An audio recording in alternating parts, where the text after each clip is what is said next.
I was chatting with an athlete a few weeks ago, an extreme sports athlete, and she said to me, she goes, Dan, I've been living in a location for the last few months, and it's not conducive to me training and doing my sport. I get some training, but not as much as what I'd like. But what I'm realizing is I feel so much more fulfilled. And as a result, my skills and learning is actually accelerating more than it ever has.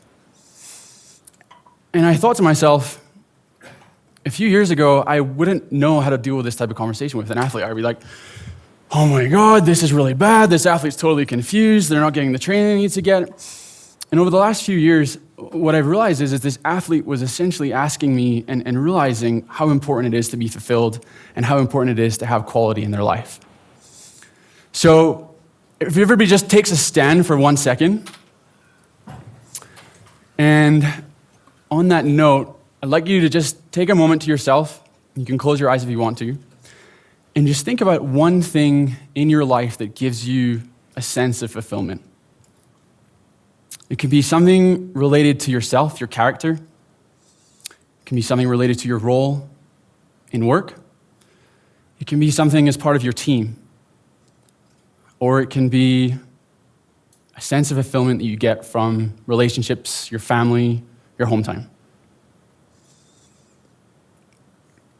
Okay, you can take a seat. Thank you. So if you didn't manage to pick something, you're all totally screwed. And maybe you should think about it a little more. So I'm Dan Turner. I wear a few different hats. I work at Red Bull High Performance, and I'm a manager. I'm a performance specialist, which basically means I'm somewhat of a coach and somewhat of a scientist. And I have a PhD in applied human physiology, which apparently means that I'm qualified to talk about physiology, although I find it the most complicated thing on the planet, so I'm going to give it my best shot. Firstly, just want to thank Smartabase for bringing all of these amazing individuals together. I've been really, a lot of presentations have been very thought-provoking for me and inspiring, and I just think it's so awesome that you guys are kind of bringing the collective conscious together so that we can think about and explore what the future of athlete performance actually means. So in my presentation, I'm going to talk a little bit about myself. I'll rip through that pretty quickly. A little bit about Red Bull High Performance. There's a problem that I want to talk to you guys about, a possible solution, some other problems and solutions. I have a lot of GIFs and photos because that's totally my style. And I'm going to talk a little bit about the future of what I think we can do in terms of performance and performance care. As a coach, I look at this as I'm not trying to tell an athlete what to do. I'm not trying to tell you what to do. All I'm trying to do is give you potentially a more advanced experience of what it is that you're actually doing, and maybe give you a few different lenses to look at what you're doing in a different way. My hope is with this information from this presentation is it might actually help you to make better decisions as a coach, as a practitioner, as a scientist. With that said, some of the things that I'm presenting today are quite controversial. And a lot of what we've been doing in high performance for the last couple of years is very controversial. In the 16th century, we used to burn witches at the stake for witchcraft because they did things that we didn't really know much about.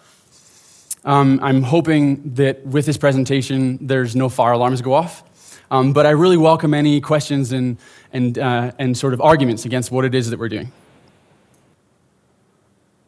Anyways, okay, so for the last 5 years, I've been at Red Bull High Performance. We have over 800 athletes worldwide. We have about 160 in the US. We have a training facility in Los Angeles, California. And we have over 75 different sports. It's been an absolute honor to work with sort of top 3 athletes in the world in a variety of different sports. I've worked from everything from chess players to musicians to endurance athletes. And I work as part of a team which are really just cover all bases in terms of nutrition, strength and conditioning, data science, and some extraordinary coaches over the years. And to be honest, I've learned a lot, and I feel like I have so much more to learn. So a picture paints 1,000 words, and I really just wanted to show you a few sort of examples. This was a conference that we did where we brought 30 amazing scientists together, and we put magnets on athletes' brains to change their perception of effort and make them go faster. turns out that it only works with some athletes, and there's probably some belief effects there for sure, because we know TDCS and TMS is one of the most, they'll bring actors in to help people think that they're changing their brain, right? So there's definitely a bit of that involved. Extreme sports has been very interesting to work with the motocross athletes. Interestingly, they're actually quite a paranoid group of athletes, but it actually favors them. And they actually are incredibly good at taking risks, and they're one of the most hardest working athletes that I've ever worked with. I spent the last 3 years as part of the team working on a psychometric to identify the traits of what it means to be an exceptional athlete, an exceptional performer. And it's called the Exceptional Performer Questionnaire. It is a questionnaire, and this data just came in about 3 days ago. A lot of the data I'm presenting to you, I was up at 2 o'clock in the morning the other night trying to put it together to put it in this presentation. It's the first time I actually presented it. But, in essence, what we found from this data is we mapped 2,500 individuals, and there are some athletes within that. In this data set, we essentially showed that, do what makes the hairs on your chest stand up, or the hairs on your arm stand up. The idea that out of 2,500 individuals, they demonstrated that they had fewer incidents of reported illness and symptoms, and those individuals had a higher sense of purpose and passion in their life and higher performance outcomes. So this idea that passion protects our health, I'm going to talk a lot more about. So at Red Bull, as Brandon said, our mission is to explore and expand human capacity. And the goal of that is we provide performance support to talent. We identify key elements of performance that require attention. We execute an effective program that covers all the needs for an athlete. We want to sustain this, and then we learn from the athletes. You guys have probably seen Forrest Gump. Over the last few years, I've become really interested in sustainable high performance. So I don't know if you've seen the film with Tom Hanks. He starts running, and he keeps running, and he just runs and runs and runs, and I think he almost runs around the world, right? And he stops when he wants to stop, right? It's his decision that he wants to stop. It's not because he was injured. It's not because he broke up with his girlfriend. He stops when he wants to stop. And that's what sustainable really means. So we know that an athlete's journey is no straight blue line. If we have y-axis, progress, and on the x-axis, time, this is how many days an athlete has in their career. They're constantly trying to avoid bombs, right? They're trying to avoid predictable things like mountains, like repeating a mistake that they've already done. And they have unforeseen circumstances. For example, they have an issue with their personal life, and that sends them down this spiral, and they maybe go out of control for a little bit, and they get back. But ultimately, we're trying to help an athlete accomplish that dream that they have to find that treasure that they really want to reach. And what I've seen personally as a coach is that essentially athletes are amazing at building, they're highly creative at building coping mechanisms to deal with different situations, to adapt to different situations. Sometimes these coping mechanisms are unhealthy and they do give a dark sense of humor. I'm less bothered about the dark sense of humor, that's kind of fun actually. But the coping mechanisms, what type of coping mechanisms are they using, and can these coping mechanisms trip them up later in life? Sorry for all the words, but essentially what I was trying to show here is that we've probably all heard of unexplained underperformance, right? When we're on this cascade towards being extraordinary, some athletes fail and they don't make it there. They don't get to extraordinary, and they underperform sometimes, and sometimes it's explainable. Other times we have no idea why they're not performing well, and we use all these different scientific tools to try and understand what is going on. I think there was a study done by Morgan in 1987. They found that 60% of male athletes and 60% of female athletes report experience unexplained underperformance. That was a long time ago. There's data, more recent data, showing that this is still a thing, and there's a lot of work being done to try and prevent unexplained underperformance. Henrik Gustafsson, this dude out of Sweden, super smart. I love his work. And he basically said, what is burnout? And he came up with this awesome model, which I agree with some things and not so much with others. But, he essentially said that burnout is when an athlete reaches emotional and physical exhaustion. They have this reduced sense of accomplishment, so they're maybe winning and they just don't even feel it. They're not even getting that high from winning. And they have this sense of devaluation. A sense of their worth in the world has just disappeared. And there's a lot of different things contributing to burnout. There's antecedents, like things like a high training load. Maybe individual athletes are more predisposed to burnout because they generally have higher training loads. A lack of recovery time. And then you get over here to things like chronic inflammation, whatever that means, or elevated cortisol. I'm not sure about this one. I've measured cortisol off the back of a boat in Bermuda for weeks on end, and we get super high cortisol and the athletes are fine. So there's a lot of different things at play. Ultimately, I would really like to find out what is actually contributing towards that sense of burnout that an athlete experiences. And then there's all this research and all these strategies that you can do to actually prevent burnout and prevent underperformance, right? There's tons of them. Meditation, coping strategies. You can speak with a psychologist. We don't have that many days as an athlete, right? Like what do they do? We're ultimately trying to find out what does this athlete need in order to perform at a high level, but ultimately what do they need to look after their health? So how do we create sustainable high performance? I don't think we should go with Jack Sparrow. Ultimately, what do we want to do? We want to create sustainable high performance. We want to reduce suffering. The number of athletes that I talk with, and I say, how are you doing? And they're like, I'm great. How are you doing? I'm great. How are you doing? I have a headache every single morning for the last 9 months. I have a nosebleed every single day for the last 2 months. I'm asking these questions and I'm finding out that some athletes are suffering more than they have to, and maybe it doesn't have to be that way. And I haven't recommended rum, for the record. So, bring it on. Let's do something about it. So about a year ago, 2 years ago in the making, but a year ago, we kicked off a program with Red Bull called Performance Care. And the goal essentially is to optimize athlete health and well-being. So a few kind of definitions to get everybody aligned on the same page. What does health actually mean? So health, essentially from a World Health Organization, means the sort of state of complete physical, mental, and social well-being, not just the absence of disease. They used to just say the absence of disease. Now they've included this really cool statement above. Durkheim, this philosopher way back in 1984, said that health is a relational measure. You take a group of individuals and you say, this is what's normal for these individuals. So anybody that deviates from that is not normal. And anybody who has a lack of function then has some sort of disease. And then we come up with these ideas about like these symptoms and these particular progression of symptoms relate to a disease state. What does well-being mean? So Martin Seligman and his group in Penn University did a lot of work on well-being. And essentially what he showed is there's a spectrum of well-being. One, on the left side, on the way on the left side, is mental disorder. Things like depression, things like anxiety disorder. Then you're in this phase of languishing. How did I work this one here? In the middle, which is sort of like this gray zone if you're not really progressing anywhere. Then most of the population fall within this bell-shaped curve in terms of moderate mental health. And then what Seligman and his group did is came up with this authentic happiness, this sense of well-being, this idea of flourishing. And what does flourishing mean? It means when we have positive emotions, engagement, interest, we have a meaning and purpose in life.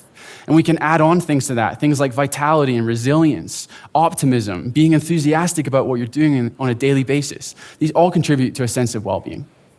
So the mission of the Performance Care Program is to establish a new field of care for athletes by designing really impactful solutions that create sustainable high performance, get rid of unnecessary suffering. And I say unnecessary because athletes need to suffer. We need to suffer in order to get better.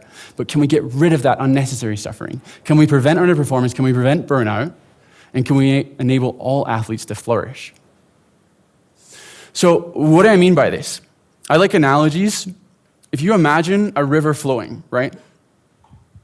You have big rocks in the river and you have little rocks in the river, right? And then you have rocks that you can see and rocks that you can't see.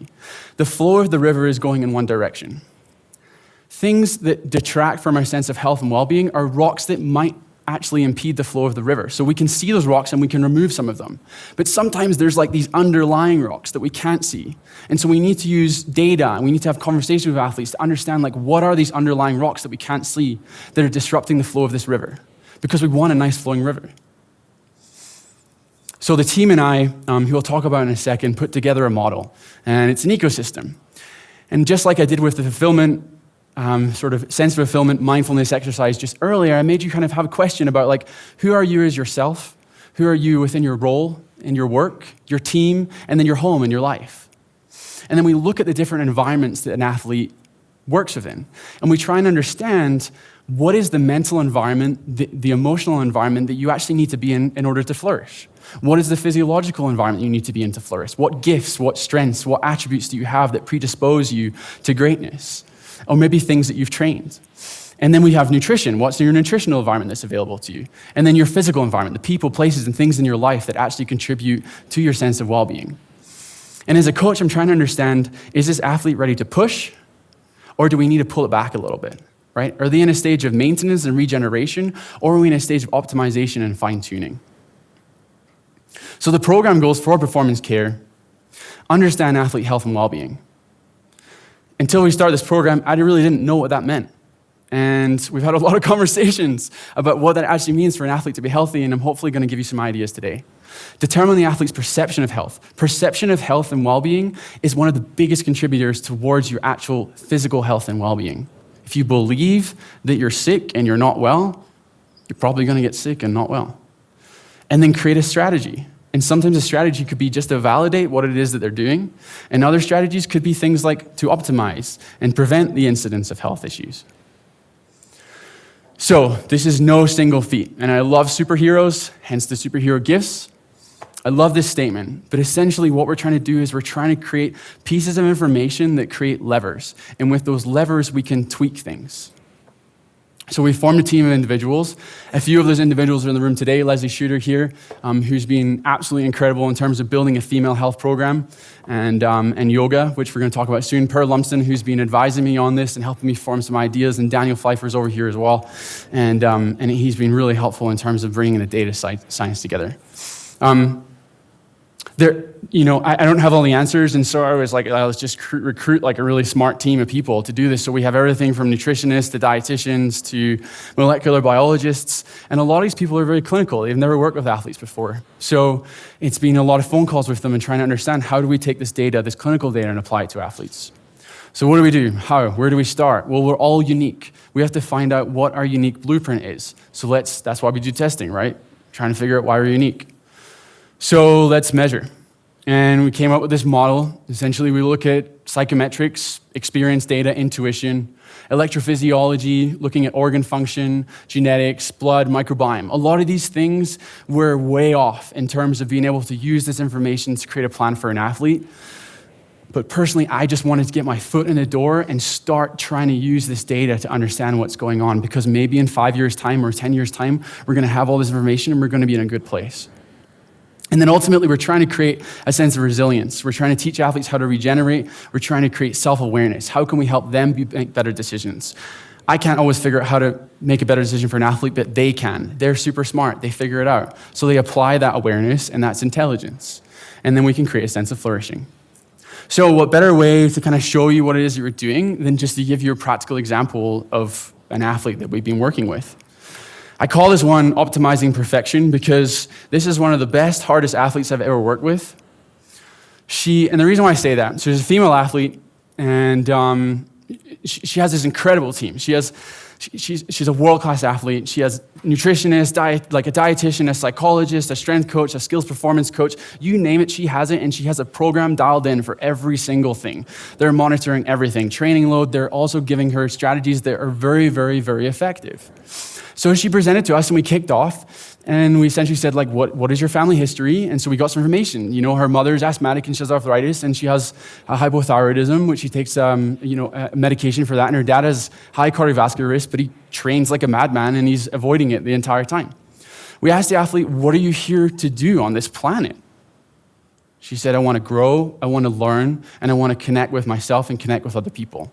She has like this spirit of like a wildcat. Right? She loves this solitude, but at the same time, wildcats are really smart, and they are very dangerous, and they will pounce when they need to. This like queen-like sort of personality where she is able to kind of influence a lot of people, very kind of collective conscious type person, and she has this like celebrity type superstar like attitude, which is just like so inspiring, and there's a lot of things that we can talk about in terms of that in a second. Currently, she has no symptoms, like no issues with her health whatsoever. So I'm like, great, building a health program, we have an athlete with no health issues. Where do we start? A little tricky. Her training load is roughly 20 hours a week. She's never had any major injuries that last more than 2 weeks, and she's had a minor concussion in the past. In terms of menstrual cycle, she's been taking an oral contraceptive pill, which is a mix of progestin and estrogen, for about 5 years. The reason why she started taking that was because a doctor told her 5 years ago to take it because it's going to make her life so much easier. In terms of chatting about the menstrual cycle, she has very, very little conversation with her coach, her trainer, her physiotherapist, her dietitian, and her friends and family never even spoke about the menstrual cycle. So when asked, like, why are you taking this contraceptive? She's like, well, it just makes my life easier, and that's what I was told to do. She's also taken a vitamin D supplement, calcium, iron supplement, magnesium, zinc, multivitamin, and a fish oil.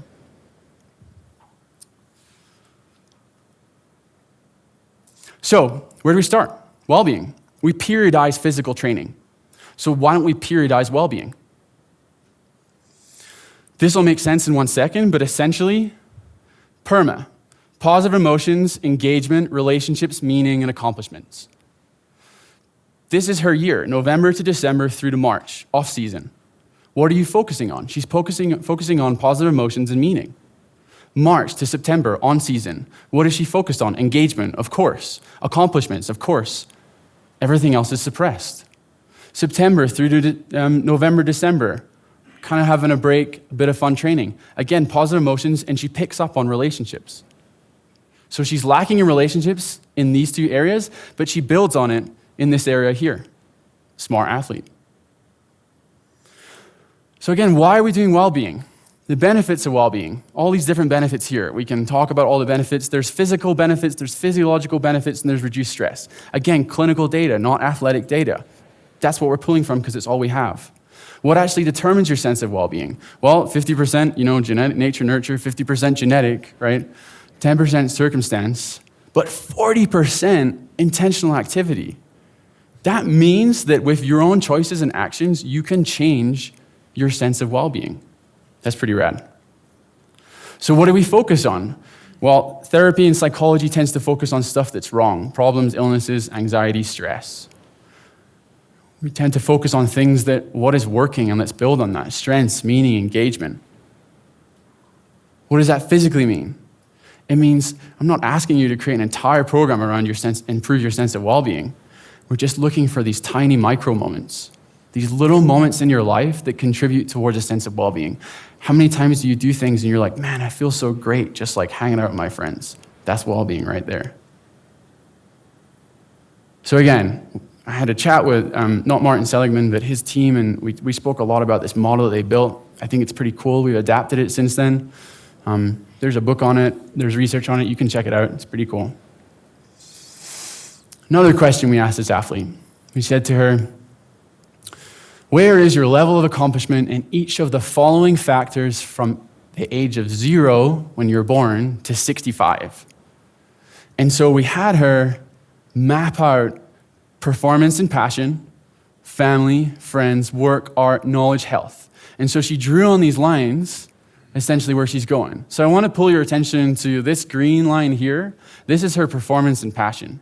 You can see that ever since she's younger, it's increasing and increasing. And this is typical of an athlete. They're born with high performance. They don't start with 0, which I think is pretty funny.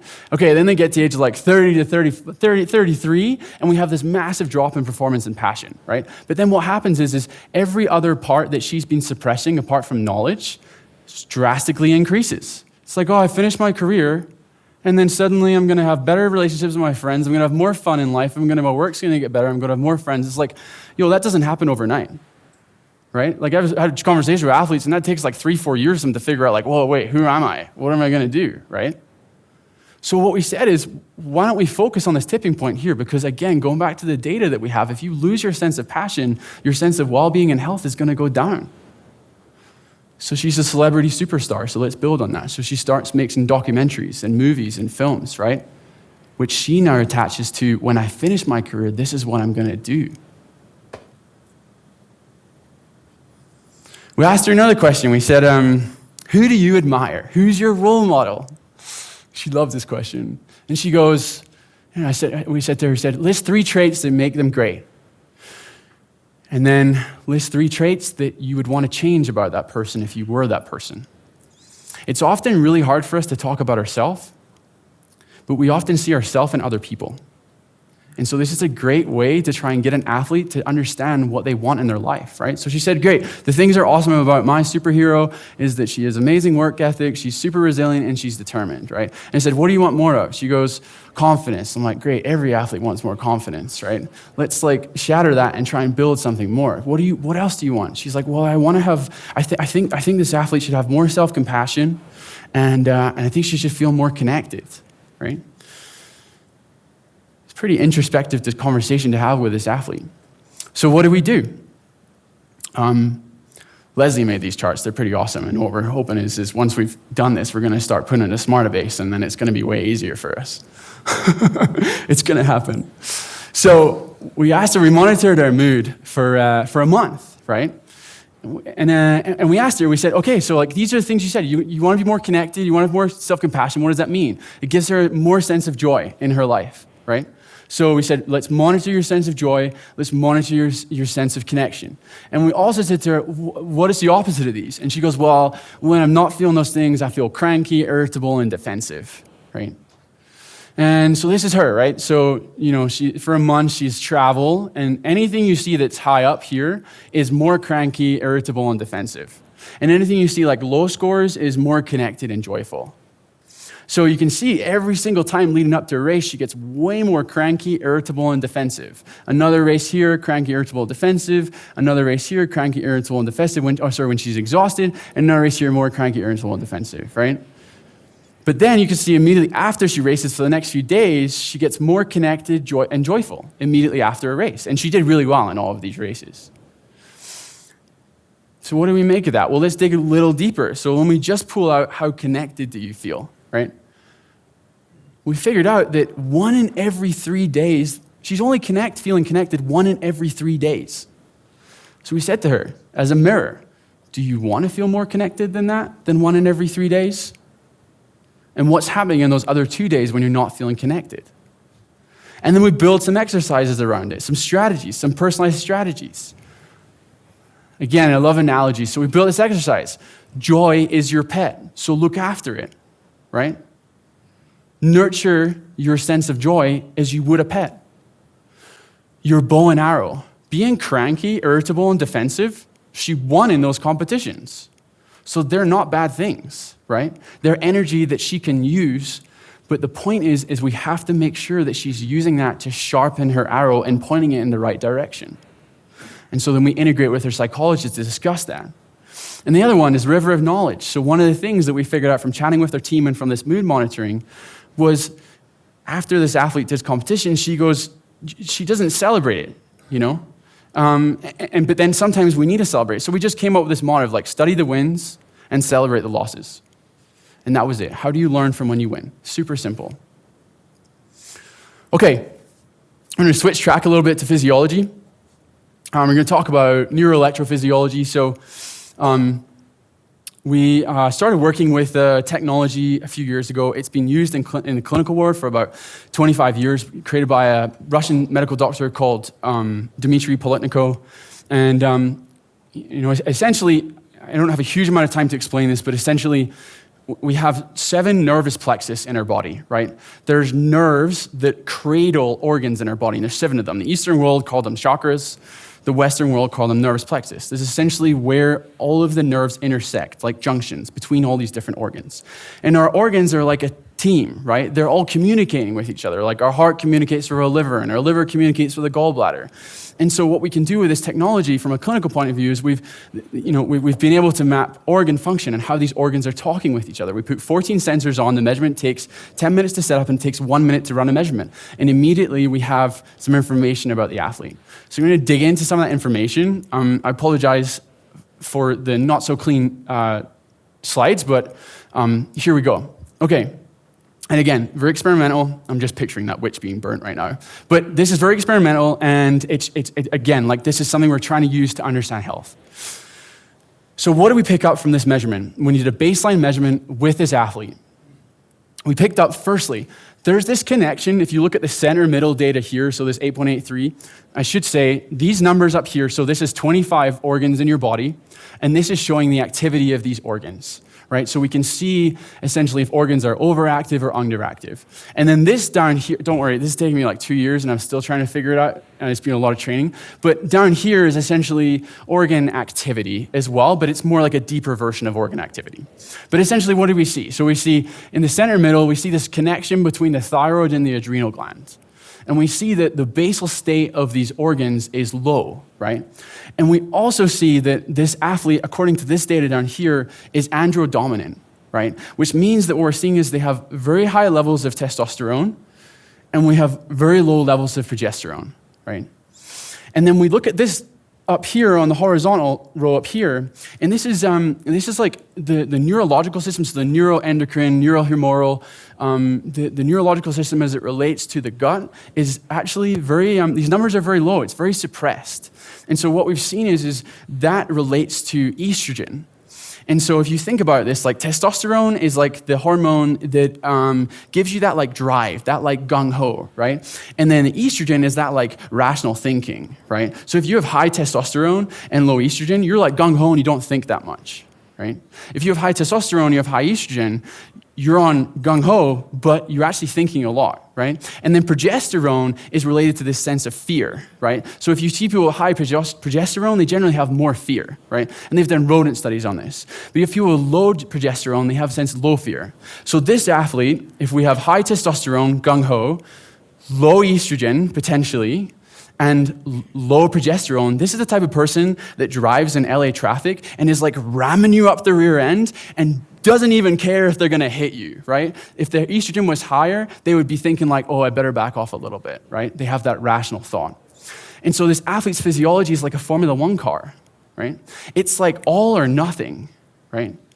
So it's like super fast, super high responsive, but then the miles per gallon sucks, right? So burn out really, really quickly.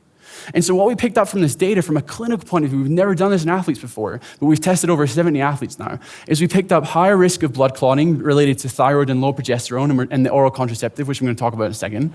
And we actually identified that potentially this athlete is at risk of higher burnout. And that's related to a thyroid, adrenal gland, mineralization, low estrogen, and high testosterone.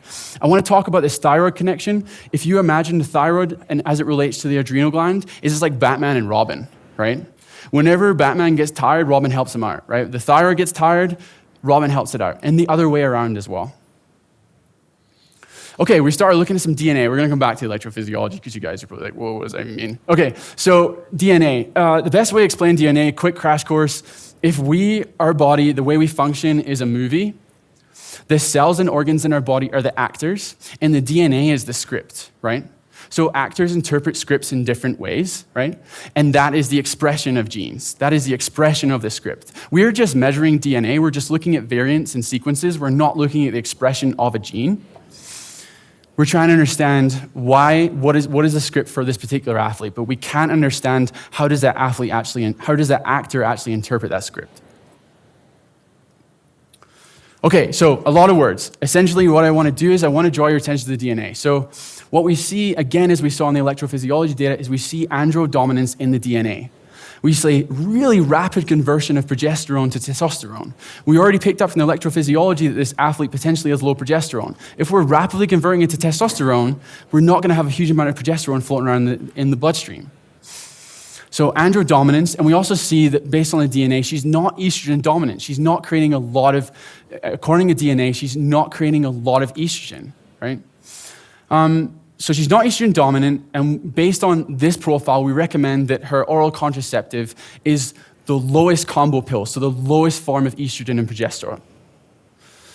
We also think that because she's been taking the OCP, she should be having a break from that because she's been taking it for so long. She has big competitions coming up. We're not going to change that for the next year or so.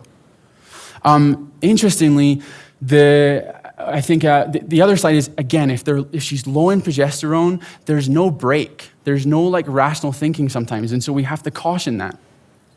And then the other side of it is she has very poor methylation, which is related to the pathways that methylate estrogen. And so from a clinical point of view, they look at where athletes methylate estrogen, right? So generally, when we're younger than 30 as a female athlete, most of estrogen is methylated within the liver. But then as you get older, more estrogen is methylated in the breasts. And that's why athletes who can be estrogen dominant are more at risk of breast cancer. So what we said we need to get an OBGYN and we need to make sure that maybe once a year she does a checkup of the uterine wall to look for accumulation of any inflammation. Let's just keep an eye on it. Okay, other things from the genes. So we mapped out, I think it's 7 different genes involved in methylation. We looked at genes related to detoxification in terms of environment, how they deal with environmental pollutants. And we looked at genes, there's more than this, related to cardiovascular risk. So what did we see? The athlete's methylation is actually like very, very poor. What does that mean? It means that, and from a clinical point of view, this athlete would respond extremely poorly to Lyme disease because it affects the nervous system. We also see, for example, that the athlete has increased risk of blood clotting, according to this, because of the poor methylation. When you're a poor methylator, it is associated with the methylate. When you're poor, it robs the endothelial lining from anti-inflammatory properties, from a clinical point of view. However, what we're seeing with genetics is we see like this thing that I like to call like genetic karma. It's super interesting, but essentially what it means is there's always a balance genetically. So you could have a genetic predisposition towards a disease, and then you somehow have this amazing group of genes that are protective against that disease. So when we talk about blood clotting risk that we saw in the electrophysiology, and we've seen in some of the data here, she has this super rare ApoE24 gene, the 24 variant, super rare, like 2% of the population have this. And that would actually protect her against blood clotting. And then she'd also have 4-hydroxyestradiol. She has a great variant for that, and if she was dominant in that would increase her risk of blood proliferating, but she's not. She has a great profile there. So in terms of what we can take away for the athlete from this is don't take any methyl donor type supplements. Things like methyl tetrahydrofolate, methylcobalamin, B12 that you see is methylated. Let's get her on just eating organ meats or liver instead, or let's substitute any sort of supplement she's taking in terms of B supplement for folinic acid. It's not methylated. Okay, we actually started looking at some genes that are involved in mood and the mental state of an athlete. Essentially, what I'd like you to know from these measurements here is we look at COMT, DRD2, ARJA2B, and 5-HTT-LPR. These genes are involved in catecholamine synthesis and half-life. So basically, like things like dopamine that make you feel good, things like serotonin that make you feel good, that give you that reward response. And what we found, based on experience from the clinical world, is these particular genes predispose this athlete to having like a seesaw-like emotional state. Seesaws never sit in the middle like this. They're either like really, really low on one side and high on the other side, or they switch like that.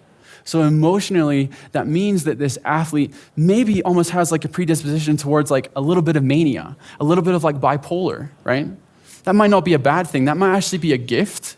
That might be actually something that's conditioned that actually helps her perform at a high level. So we have to look at these clinical things and think like, why might that help that athlete from a health point of view? But then we have to manage that gift. We have to look at the dark side of that. And the dark side of that is this bipolar, potentially, is that when she's low, she's going to be really, really low. So we need to set up structures around this athlete to keep her emotionally balanced. Like I said, perfection. She already does that already. Didn't really have to do much there. All right, so then we put our thinking cap on even more. And we're like, what can we do? What can we do? What can we do? She's so perfect. What can we do? And then Leslie Shooter came in, and she's been working a lot in yoga. And what we thought is, well, why don't we help improve this athlete's ability to regulate emotions, to decompress, because she's gung-ho all the time, remember, right? So how do we help her decompress, and how do we help her regenerate? So we created a yoga session for her. We did some physical analysis on joint mobility, strength, isometric strength, and then with Leslie's expertise, we combined information and we created a yoga session for her. It's an hour and 40-minute yoga session that we did at the end of a day of testing, lectures, like education, coaching.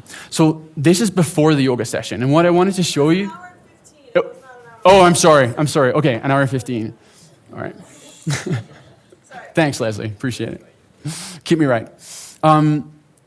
Okay, so you can remember this. You saw the other profile, it was like nice flat green line, right? Like all the organs are communicating with each other and the team of organs are happy, right? This one here is like, whoa, what's going on, right? So what we see here in this particular situation is all these numbers, you guys probably can't see it, but all these numbers are lower than they were earlier when she was rested, right?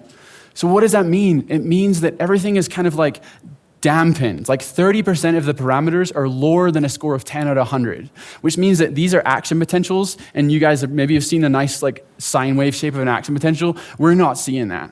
We're seeing like this squiggly line, and basically what it means is she's tired, right? And we see low activity within the prefrontal cortex, which is often related to just like, man, I'm not very good at making decisions right now. That's what we see. Well, yeah, of course you're gonna get like that at the end of a day when you've been tested all the time. The other thing we see is we see dampening of the autonomic nervous system, right? So that nervous system we're talking about, which is rational thinking, that's down, right? And then we see suppression of the cardiovascular system. So why is that? The cardiovascular system has reduced activity because that energy is needed for growth and repair of other organs, right? We see this energy exchange, this shared energy between organs, and we have to look at the body like that. Okay, after yoga. This one we were like, what? Okay, so after yoga, you see like nice green line again, right? So the yoga was two things. One was very restorative. If you guys want yoga classes, Leslie's taking them in Utah. Just contact her.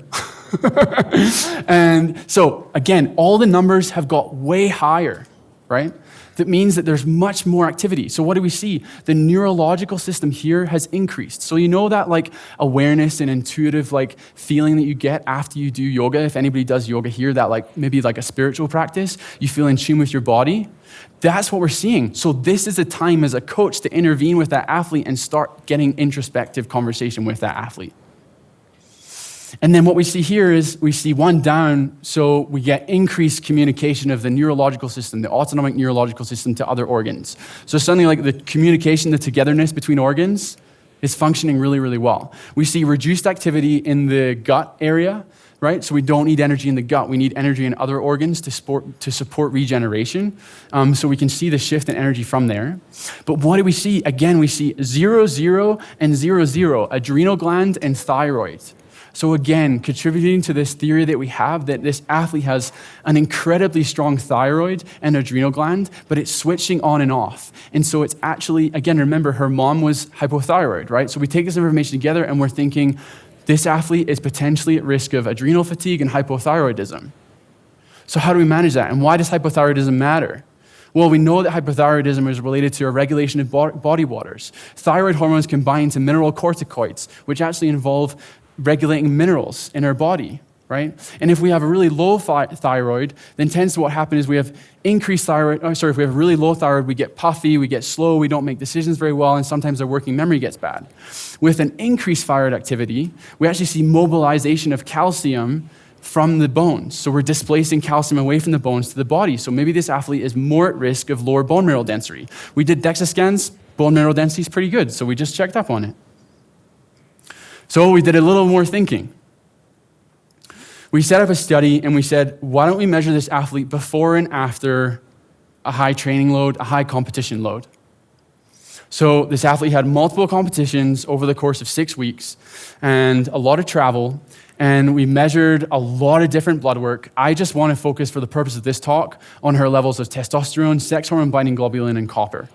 So before she did anything, she had a break for a couple of weeks. Sex hormone binding globulin was high. That's probably related to liver release of sex hormone binding globulin, which is related to her taking the oral contraceptive. It's also very common to see high SHBG in people who are high testosterone. However, this athlete, low testosterone. Again, it's just blood. It's just a transportation vessel.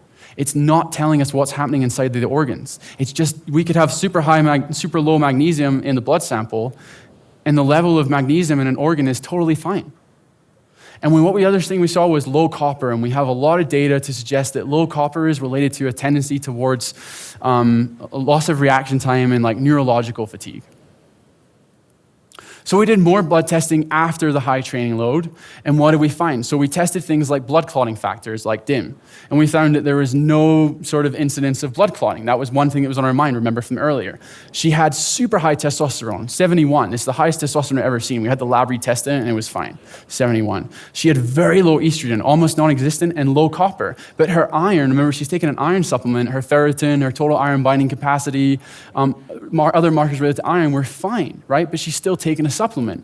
And we saw that she had a very, very low TSH, which is a marker of hyperthyroidism. She had a lot of other markers related to hyperthyroidism, like low arachidonic acid, low nervonic acid, and bohenic acid. But essentially, the data was screaming at us like this is subclinical hyperthyroid. The hyperthyroid is like a powerhouse. But this is a predisposition, so we need to look after this. We need to look after her thyroid, right? Maybe it's fine now, but in the future it's not. So we started questioning more. We were like, okay, well, what could be affecting her thyroid? Is this like an innate thing that her mom gave her? Or is this something related to her nutrition state? So quick 101 on iron. So basically 15 to 20 milligrams of iron that we eat on a daily basis, only 1 to 2 milligrams of that is actually absorbed by the human body. And iron is actually, it's a metal, right? So it's highly oxidative. It creates a lot of free radicals, right? It can create a lot of inflammation in our body. Athletes who do a lot of exercise tend to have higher levels of IL-6, which upregulates hepcidin. And hepcidin actually blocks iron absorption and causes iron to be pulled into the organs. So what can actually happen based on this hypothesis, is you measure an athlete who has low blood iron, but the iron in the liver and kidney could be totally fine.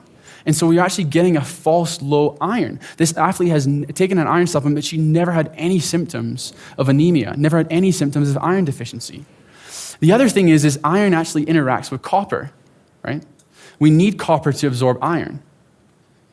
So the problem is she might not be deficient in iron. And the question is low copper limiting iron absorption? Or is high iron intake suppressing copper absorption and displacing it? And so that's the problem, right? She's taking more iron and it could be reducing her level of copper.